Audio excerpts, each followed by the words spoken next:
수도권은 여러 채가 좋다고 보고 있고요. 지방은 조금 줄여 나가는 게 좋다고 보고 있습니다. 전세가 상승한다는 의미가 뭐냐면은 집이 부족하다는 뜻이에요. 그 지방은 지역마다 틀리지만은 상승한 지역이 있고 못한 지역이 있거든요. 상승한 지역들은 먼저 이제 지금도 상승하고 있고요. 그렇기 때문에 전세 상승한다는 거는 우리가 모든 기준에서 매가 상승한다는 의미와 똑같은 거예요. 그래서 일반인들이 어떤 지역이나 이런 건 둘째 치고요. 시점을 선택할 때는 전세를 기준으로 해서 전세가 상승한다면은 선택하셔야 됩니다.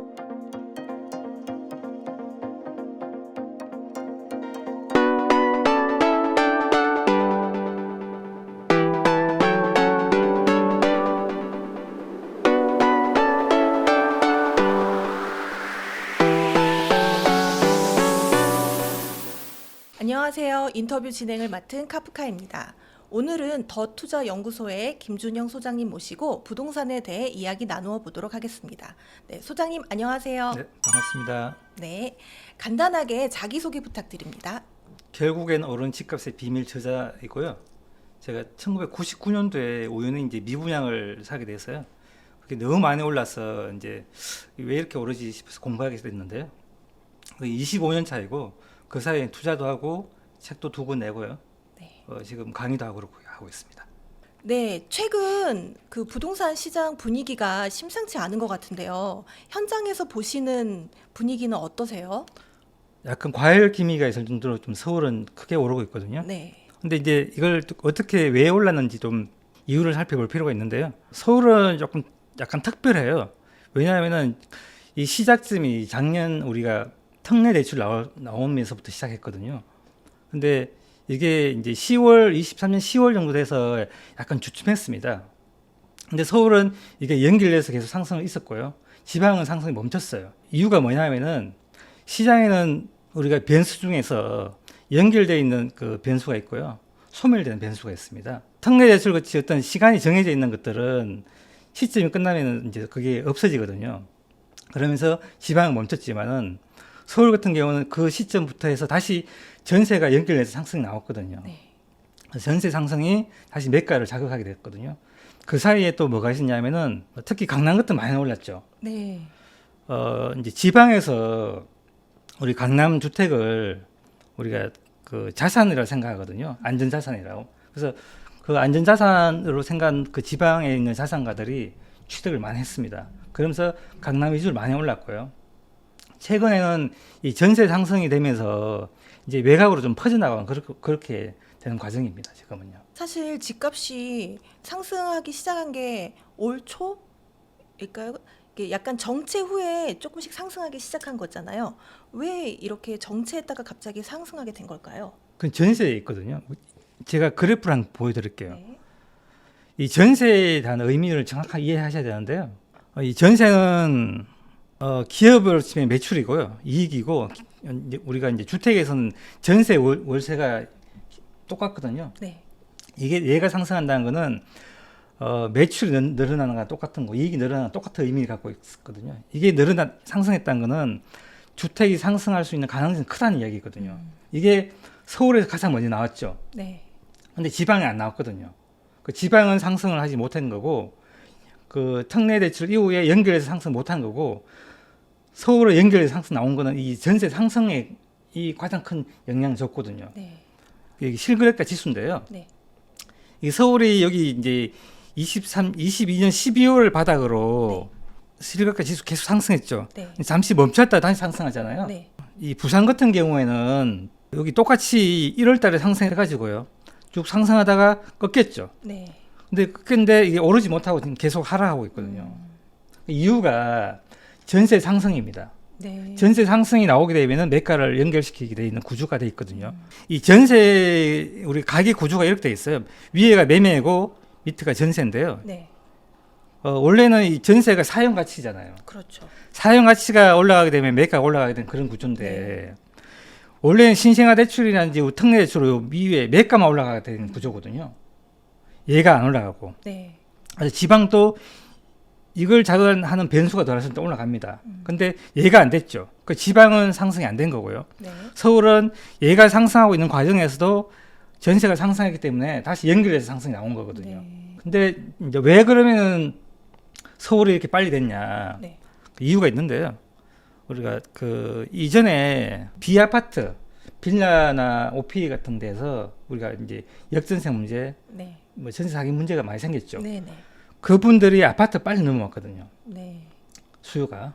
그리고 우리가 서울이 전국에서 자가 보유율이 가장 낮습니다. 그 말은 임대수가 가장 많다는 거죠. 그래서 임대수가 가장 많기 때문에 전세가 가장 먼저 움직인 거거든요. 그래서 서울이 가장 먼저 시장에서 움직이고 있는 겁니다. 이게 이제 하반기 되게 되면은 이게 이제 수도권 전체에 좀 퍼질 것 같고요. 내년 되게 되면은 우리가 이제 전국으로 좀 퍼질 가능성이 굉장히 높습니다.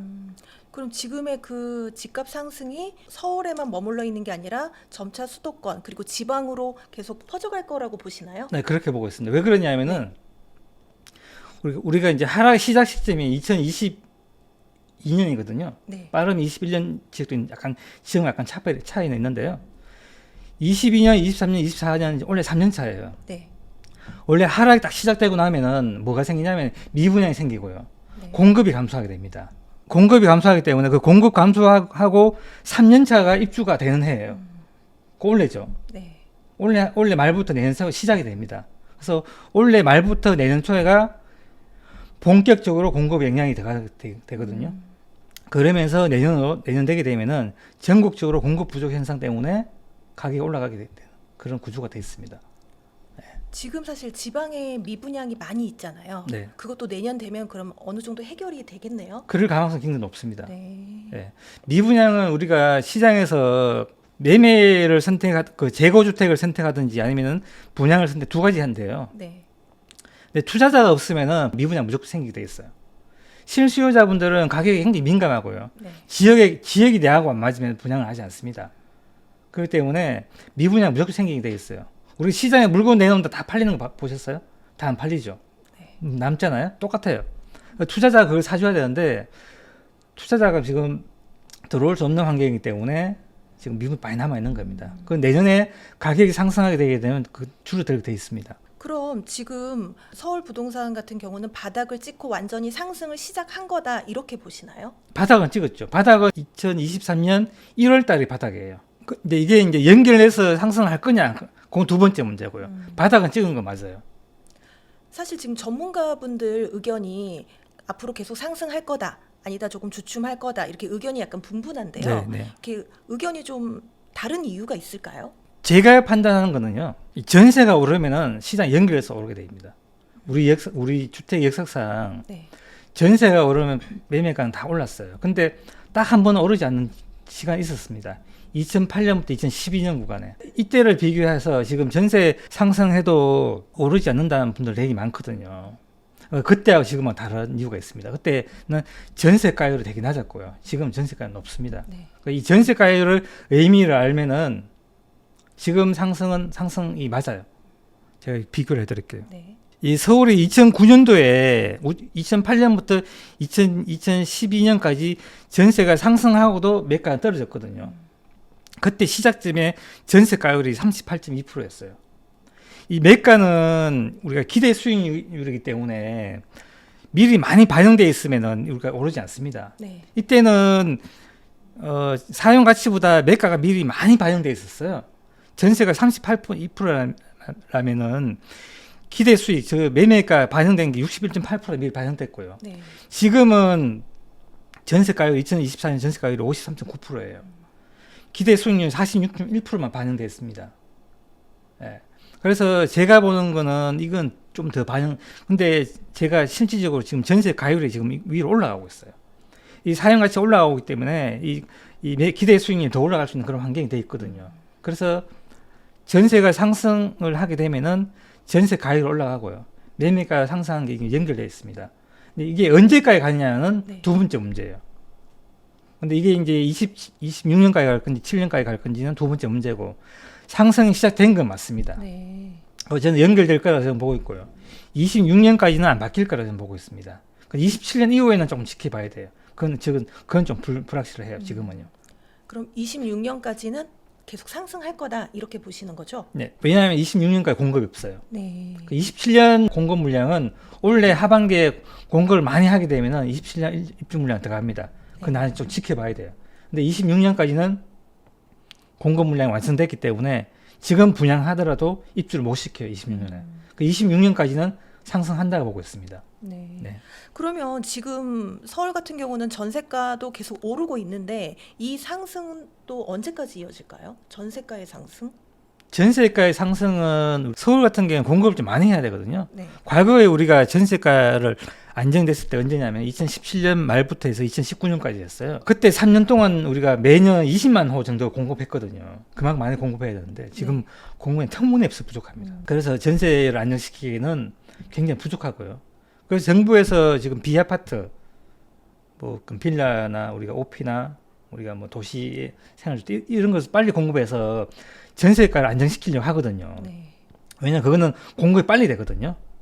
공급 기간이 짧기 때문에. 그래서 그 방법은 좋은데 전세는 안정시킬 수 있는데요. 이제 그 상품들은 시장에서 선호하지 않기 때문에 차후에 문제가 생길 수 있거든요. 네. 그래서 아파트를 위주로 공급하게 되게 되면은 늦었어요.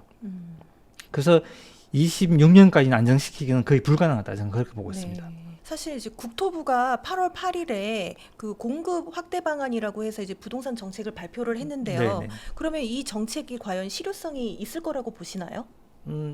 당장은 실효성이 없어요. 지금 8만 호가 한다고 돼 있고, 그리고 네. 또 뭐 길게는 또 얼마나 이렇게 계약 이렇게 뭐 예정돼 있던데요. 아파트는 지금 분양해도 3년 뒤고요. 네. 택지 개발을 하고 이렇게 하게 되면은 최소 5년, 7년 걸립니다. 우리 앞 정부, 문재인 정부에서 우리가 했던 택지 개발에서 공부하겠다는 것도 아직도 못 하고 있어요. 네. 그래서 이게 쉽지가 않거든요. 실제적으로 이제 정부에서 어떻게 이제 규제를 또 완화해서 아니면은 뭐 재건축 재개발을 한다는 이야기도 이제 포함되어 있던데요. 그래서 얼마나 할지 모르겠지만은 실제 물량이 나와 봐야 돼요. 그래서 물량은 우리 나와 봐야 하기 때문에 그렇게 긍정적으로 보진 않습니다, 저는. 또 10월에는 금리 인하 이야기도 나오고 있잖아요. 네. 그럼 금리 인하는 부동산 시장에 어떤 영향을 미칠까요? 이 금리가 우리 시장에 영향이 미치는 게 꽤 큰데요. 우리가 21년도에 금리가 상승할 때 크게 하락하는 거 보셨잖아요. 네. 금리 역할이 이제 우리가 뭐냐면은 전월세 전환율을 바꿔서 전세를 떨어뜨립니다. 네. 근데 우리 전세는 매가를 올리는 가장 중요한 역할을 하고 있거든요. 우리 주택시장에서. 근데 금리가 떨어지게 되면은 전월세 전환율 떨어지게 되면서 전세는 또 올리게 되어 있습니다. 그 매가를 자극할 수 있는 그런 큰 기폭제가 될 수 있어요. 근데 이제 금리의 폭이 중요하기 때문에 금리 얼마나 떨어지냐가 중요하기 때문에 그 폭을 보고 이제 영향을 좀 봐야 되는데요. 어쨌든 간에 금리가 떨어지면 시장은 영향은 긍정적 영향을 받게 됩니다. 시장이 긍정적 영향을 받는다는 거는 상승 영향을 계속 받는. 상승의 네. 요인으로 작용을 할 거다 맞습니다. 이런 네, 그렇게 보고 이야기시죠? 있습니다. 예, 알겠습니다. 오늘 그 부동산 시황에 대해서 이렇게 말씀해 주셔서 너무 감사드리고요. 네, 오늘 좋은 말씀 감사드립니다. 네, 감사합니다. 김준영 소장님 모시고 부동산에 대한 이야기 나누고 있는데요. 상승세고 앞으로도 조금 상승을 할 거라고 이야기를 해주셨는데 지금 같은 그런 부동산 시장에서 내 집을 마련하는 게 괜찮을까요? 제가 지방은 무조건 제가 그 좀 구매하라고 말씀드렸고요. 네. 수도권 좀 갈등되죠, 지금요. 또 그렇죠. 올랐으니까 지금 네. 저점 지나고 상대적으로 많이 반영됐으니까요. 근데 이제 지역마다 조금 체감은 좀 다를 거예요. 강남은 많이 올랐고요. 그 외곽은 좀 덜 올랐고 또 아파트마다 좀 차별이 있거든요. 좀 덜 반영되는 거 있죠. 그런 것들은 선택하시는 것도 괜찮고요. 근데 우리가 어떤 시점을 자꾸 맞추려고 하면은 되게 어려워요. 근데 제 같은 경우에는 그렇게 말씀드려요.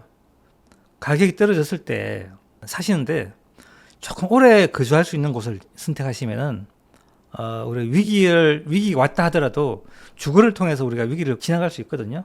근데 이제 내가 거주할 수 없는 곳에 구매하시면은 위기를 못 버텨요. 네. 그렇기 때문에 지금 또 제가 이제 조금 선택하라고 말씀드린 거는 여전히 지금 상승이 좀 남아있고요. 그리고 가격이 저평가되어 있는 것들이 좀 남아있기 때문에 선택하셔도 된다. 네. 네. 아직은 고점까지 도달하지 않은 그런 저평가된 지역 위주로 보라는 말씀이신가요? 네, 맞습니다. 서울 내에서도 아직 가격이 회복이 안 된 단지들도 있는데요. 그럼 지금 들어가는 거 어떻게 보시나요? 괜찮습니다. 왜 그러냐면은 이 상승의 이제 순서라고 해야 될까요? 과거하고 순서가 좀 달라지는 건 있어요. 과거에는 우리가 전세가 오르면 저가 아파트부터 이렇게 올라가거든요. 네. 순서가. 근데 최근에는 이제 강남부터 올랐잖아요.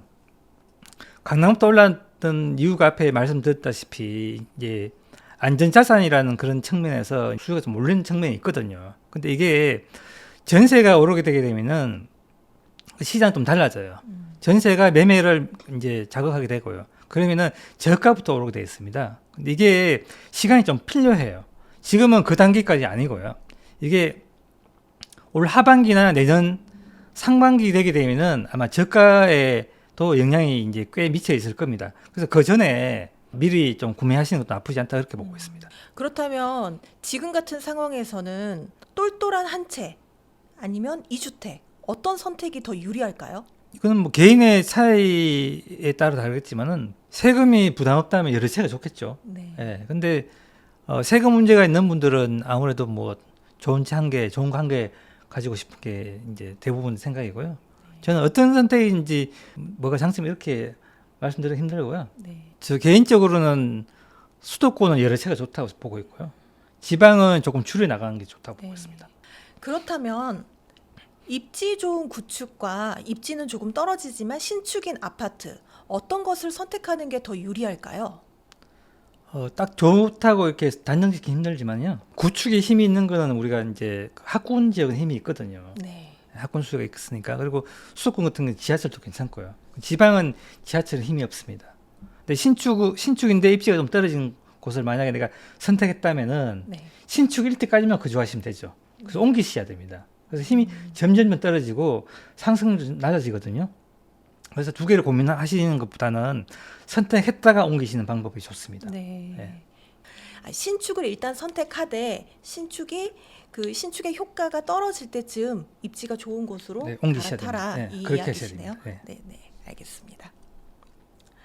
그 과거에는 이제 서울, 수도권, 지방 이렇게 상승세가 퍼져나가는 양상이었는데요. 네. 이번 상승장도 이렇게 지방까지 퍼져나가는 폭등장으로 바뀔 거라고 보시나요?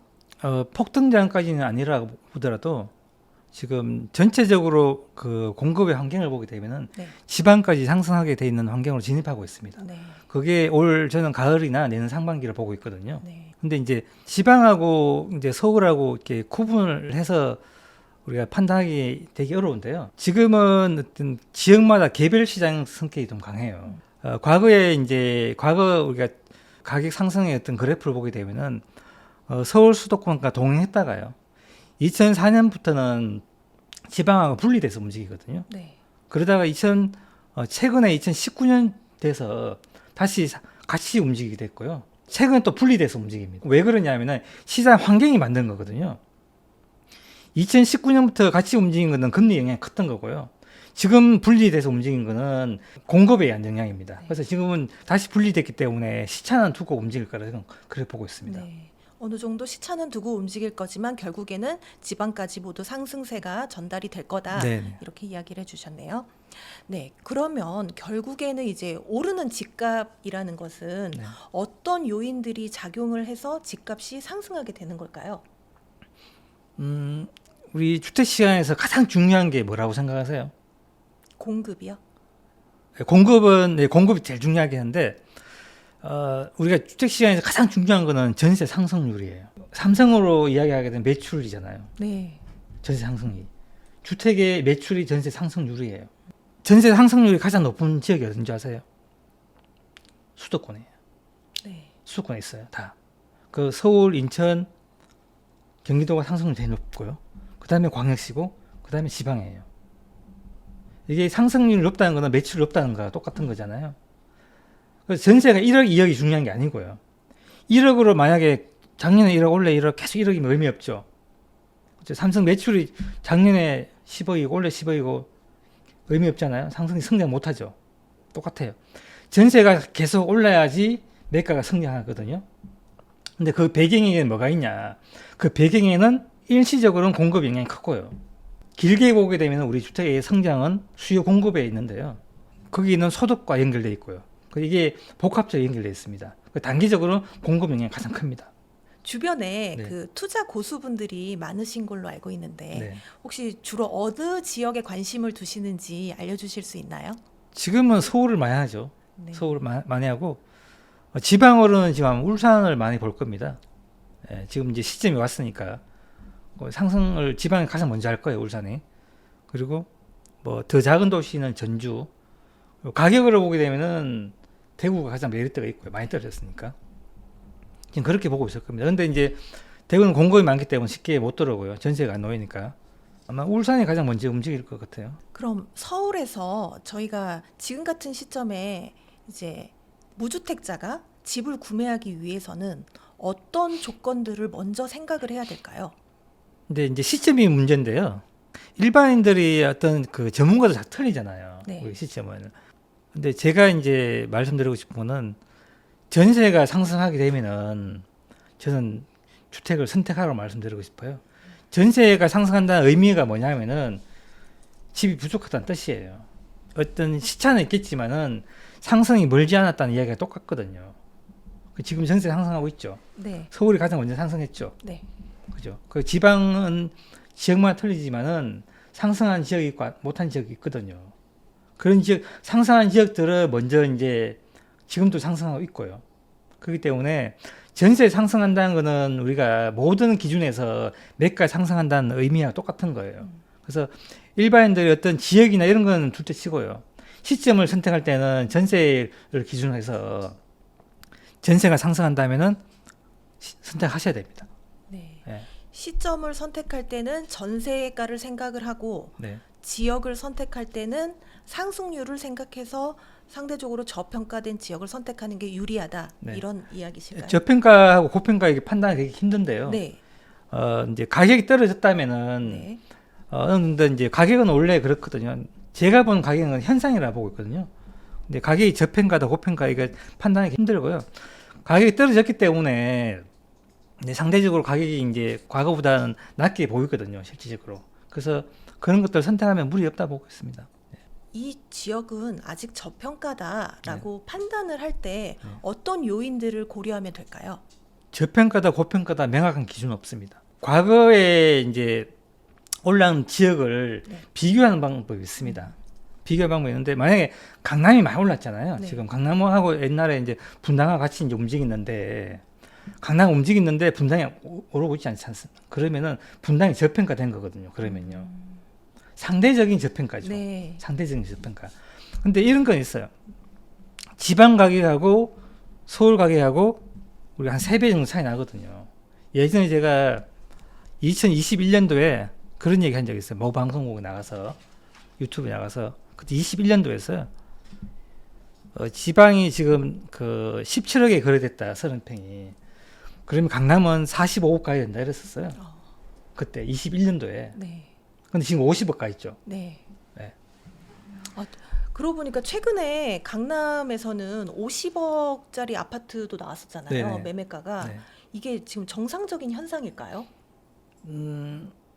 자산가들이 움직였다는 거거든요. 네. 그 지방에 있는 자산가들이 움직이기 때문에 그 가격이 정상으로 봐야 되는 거 맞고요. 그리고 거기에 맞춰서 또 전세가가 오르고 있잖아요. 사양 가치가. 그러면은 그걸 부정할 수 없는 겁니다. 네. 그래서 우리가 이제 가격은 저는 그렇게 생각해요.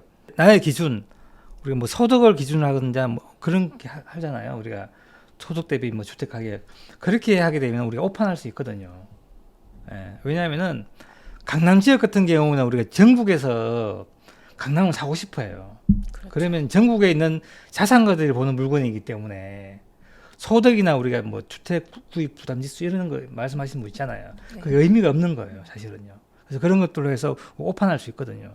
전세가가 오르면은 매가가 올라가는 이게 가장 정확한 겁니다. 지금 전세가가 오르기 때문에 강남 가격이 오르는 거는 지극히 정상이다 이렇게 보고 있어요. 좋은 말씀 감사드립니다. 네. 감사합니다. 김준영 소장님 모시고 부동산에 대한 이야기 나누고 있습니다. 얼마 전에 그 주가가 역대급으로 폭락하는 일이 있었는데요.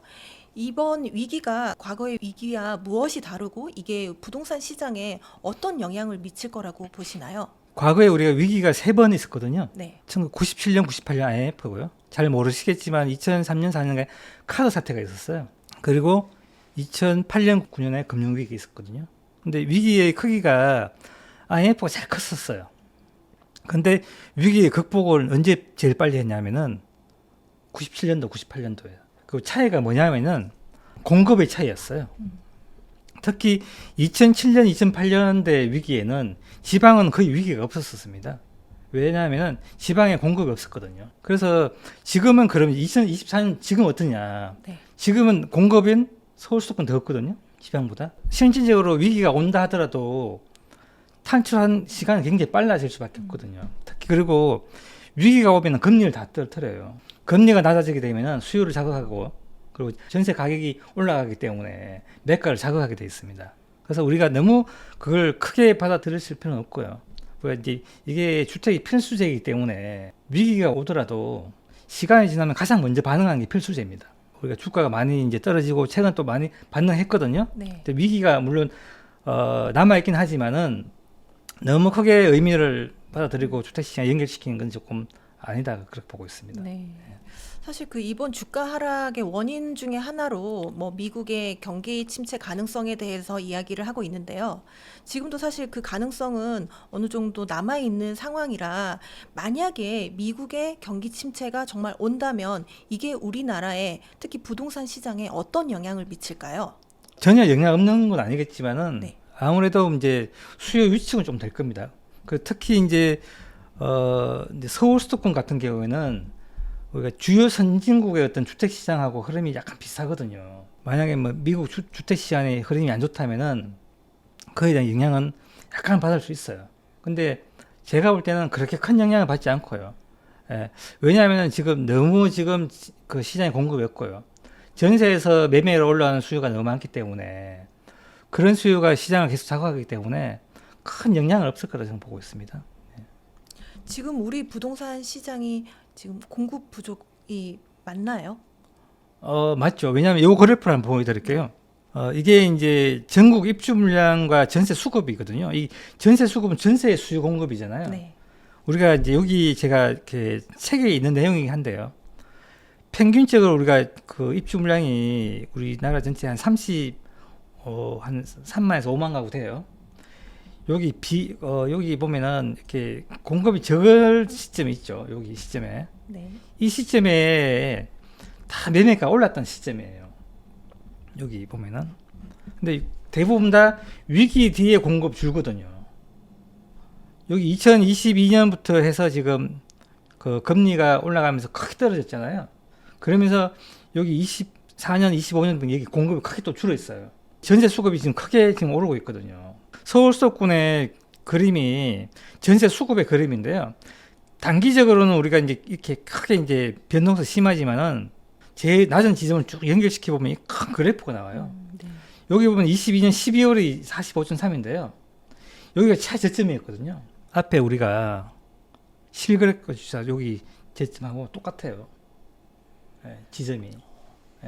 이 지점을 통과했기 때문에 이제는 최저점 지났다. 네. 그리고 이 전세 수급이 계속 올라가고 있거든요. 지금 서울이 140을 넘었고요. 이게 한 160 정도 넘게 되면은 전세가 엄청 부족한 겁니다. 그 단계까지는 아직 안 왔습니다. 근데 잘 생각해 보세요. 우리가 지금 전세가 오르는 것들은 우리가 갱신권을 아파트마다 갱신권 한 물건과 그렇지 않은 물건이 이제 혼재되어 있거든요. 네. 그런 물건들이 이제 4년이 만기되면서 전세가 올라가는 게 많고요. 요 시점 더 지나게 되게 되면은 진짜 물건이 없어서 전세에 물건이 없어서 올라가는 건 좀 차원이 달라요. 그 단계까지는 아직 안 왔는데요. 그 단계가 지금 올해나 내년 상반기에 오거든요. 그러면 지금하고 전혀 다른 분위기가 될 수 있습니다. 지금 이제 서울 안에서도 수도권 안에서도 지역마다 어떤 뭐 체감 다른 이유는 그런 차이점이 있거든요. 근데 이거에 올 하반기나 내년 이제 상반기 되게 되면은 요 이제 전체적인 분위기가 좀 달라지게 돼 있어요. 예. 그러면 내년하고 내후년 이 정도의 부동산 시장 분위기는 어떻게 될 거라고 전망하시나요?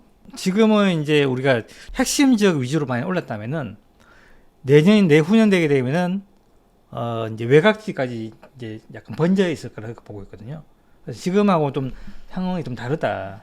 오히려 중심지는 약간 이제 가격이 많이 반영됐기 때문에 조금 적응할 수 있고요. 오히려 외곽이 조금 덜 섞일 수 있다 그렇게 보고 있습니다. 네. 네. 이렇게 시장을 전망을 하실 때 그 눈여겨보면 좋은 변수나 지표는 뭐가 있을까요? 제가 가장 중요하게 보는 지표가 뭐냐면은 하나가 전세 수급이고요. 두 번째가 전세 가율입니다. 우리 시장의 방향을 보여주는 가장 중요한 지표예요. 전세 수급이 가장 최저점을 지나가고 지금 있는데요. 전세 가율은 2023년 5월달 기준으로 해서요. 최저점 지나고 있습니다. 올라가고 있거든요. 그래서 모든 지역들이 아니지만은 서울은 2023년 5월을 기점으로 해서요. 바닥을 다 지났다고 보시면 됩니다. 그래서 지금 바닥을 지나고 문제가 뭐냐면 이게 연결돼서 상승이 나오느냐 안 나오냐 그 차이잖아요. 네. 그 차이는 뭐냐면은 공급의 문제부터 이제 들어가게 되는 거예요. 이게 시장을 멈추게 하려면은 공급이 들어야 되는데요. 공급이 안 들어오게 되면 못 멈추거든요. 그때 이게 상승을 멈출 수 없는 단계이기 때문에 중간중간에 우리가 이제 뭐 변수에 의해서 잠깐 쉴 수는 있어요. 예, 올 가을이나 또 이렇게 잠깐 멈춰할 수 있는 건데요. 그 멈춰하는 거지 멈추는 거 시장 방향을 바꾸는 거 아니거든요. 그 바꿀 수는 없어요 지금요. 그래서 내년하고 그 후년 26년 조금 더 심하다. 더 심할 될 가능성이 크다 이렇게 보고 있습니다. 그 이유가 앞에 보여줬던 그 공급이 굉장히 많이 줄어있기 때문에 그렇습니다. 예. 정부에서 또 다른 대책이 나올 가능성도 뭐 예를 들어서 나온다고 하면 그때에도 큰 영향이 없을까요? 정부가 할 수 있는 정책은 제가 볼 때는 공급밖에 없거든요. 공급밖에 없는데 공급을 바로 한다고 우리가 시장에 바로 공급되는 게 아니기 때문에 아마 시차는 있을 거예요. 근데 이제 비아파트 쪽에다가 이제 포커스를 맞춰서 공급을 한다면은 서울 수도권 같은 경우는 전세는 약간 안정될 수 있는데요. 그렇더라도 시간은 좀 더 필요하다 보고 있습니다. 그래서 당분간은 시장의 방향을 돌리기는 좀 역부족이다 그렇게 보고 있습니다. 네. 네. 지금 어떠한 뭐 변수가 생기더라도 이 큰 시장의 방향은 크게 흔들리지 않을 거다 이런 네, 말씀이시네요. 그렇게 저는 보고 있습니다. 네. 최근에 그 신간을 내셨다고 들었는데요. 어떤 내용이 들어 있을까요? 네, 이 책인데요. 결국엔 오른 집값의 비밀인데요. 이 책이 이제 그 우리가 가격에 대한 오해가 많잖아요. 네. 그래서 우리 주택 시장의 가격이 어떻게 만들어지는지, 이 전세 제도가 만든 독특한 가격을 만들어지는 구조가 있거든요. 그 이야기를 가장 먼저 썼고요. 그리고 우리가 언제 상승하는지 되게 궁금하잖아요. 언제 하락하고 상승과 하락한 시점을 우리가 썼고요. 그리고 최근에 이슈가 되고 있는 우리가 뭐 인구 감소 문제라든지 이런 이야기 있잖아요. 앞으로 우리가 어떤 선택을 해야 되는지 그 이야기를 썼고, 뒷부분은 우리가 이제 지역별로 그 시장 전망을 해놓은 게 있습니다. 네. 그래서 이 책에서 가장 중요하게 생각하고 있는 게 뭐냐면은 전세 상승률이거든요. 이 전세 상승률이 우리 주택 시장의 근간이 되거든요. 그래서 그게 어떻게 만들어지냐면은 그 수요 공급에서 만들어지는데 이 수요를 잘 모르잖아요. 그래서 제가 25년 동안 공부해서 만든 수요를 여기 뒤에다가 부록으로 넣어놨습니다. 네. 이게 초판 한정이에요. 초판이 팔리게 되면 이 부록이 없어져요. 네. 그래서 초판에 사시면은 수요를 볼 수 있다. 그래서 이 두 개를 만드는 이제 그 원리도 들어가 있어요. 여기에 수요 공급의 움직이는 원리도 들어가 있고요. 그 원리를 잠깐 설명해 드리면은 우리가 이 수요 공급 원리가 있는데요. 네. 제 책에서 가장 중요하게 생각하는 공급의 원리는 뭐냐면 3년 누적 공급량이에요. 이 3년 누적 공급량이 왜 생기냐가 되게 궁금할 건데요. 우리가 시장에서는 그렇게 생각하잖아요. 내가 선택하면 뭔가 된다 생각하지만 시장 논리대로 움직이거든요. 분양에서 입주가 3년 걸리잖아요. 네. 그러면 시장에 새로운 물건이 나오는데 3년이 걸려요. 새로운 주택이 나오는데 나는 1년 만에 집을 구매했지만 그 물건은 3년 만에 나온 물건입니다. 그래서 우리는 나의 기준으로 생각하지 마시고요. 시장으로 기준으로 생각하면 무조건 3년을 논리로 생각하셔야 돼요. 네. 내가 7년 만에 집을 샀는데 이러면 안 되거든요. 그 물건 찾는 물건은 7년 만에 나온 물건이 아니고요. 3년 만에 나온 물건 이렇게 생각하셔야 됩니다. 네. 그게 3년 누적 공급량을 만든 건데 그게 분양해서 입주라는 독특한 우리의 주택 아파트라는 공급 기간이 만든 원리예요. 어떻게 되냐면은 여기 1년 입주 물량이 있고요. 원래 입주 물량이 있고요. 우리가 분양하게 되면 2년 입주 예정 물량이 있죠. 여기 3년 물량, 누적 물량이거든요. 근데 여기에 분양을 받아 놓으신 분들이 시장에서 3년을 시장에서 머물러요. 네. 그런 시장에 머무르기 때문에 시장에 있는 재고주택 안으로 들어가겠죠.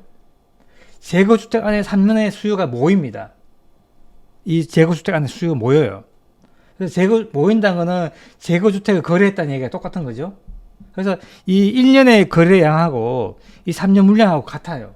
그래서 시장에 어떻게 움직이냐면은 이 공급 물량이 부족하게 되게 되면은 이 재고주택이 거래가 늘어나게 됩니다. 이렇게. 그래서 거래가 늘면서 상승한다 그러고요. 만약에 공급이 많잖아요. 이렇게 많으면은 거래할 필요 없죠. 내가 분양 받아놨으니까. 그러니까 거래가 줄면서 하락하게 되는 겁니다. 이게 3년 누적 공급의 원리예요. 실제 이제 많은 지역을 이렇게 우리가 데이터를 돌려보게 되면은 굉장히 잘 맞습니다. 이게요.